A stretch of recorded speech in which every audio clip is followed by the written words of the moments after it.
नमस्कार मो ना लीलांबर स्वाई मो घर Cuttack Odisha skill development institute Bhubaneswar में मु बिल्डिंग ऑटोमेशन स्पेशलिस्ट कोर्स करी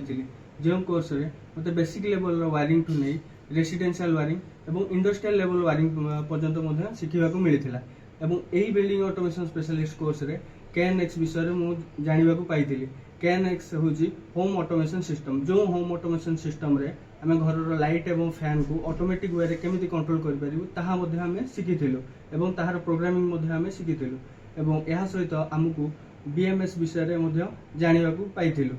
BMS हूँ बिल्डिंग मैनेजमेंट सिस्टम एथिरे आमे HVAC control CCTV control access control एवं फायर अलार्म सिस्टम विषय में जानवा पाइलु यही कोर्स रे आमको बिजनेस इंग्लिश एवं सॉफ्ट स्किल विषय में पढ़ा जाइला एवं आमर यही कोर्स रे समस्त शिक्षक शिक्षयित्री माने बहुत साहाय्य सहयोग करते एवं एथिपाई मु स्किल डेवलपमेंट इंस्टीट्यूट को धन्यवाद देवाक चाहिए यही कोर्स द्वारा मु आज हैदराबाद रो लक्समेट होम ऑटोमेशन कंपनी रे जॉब पाई। धन्यवाद।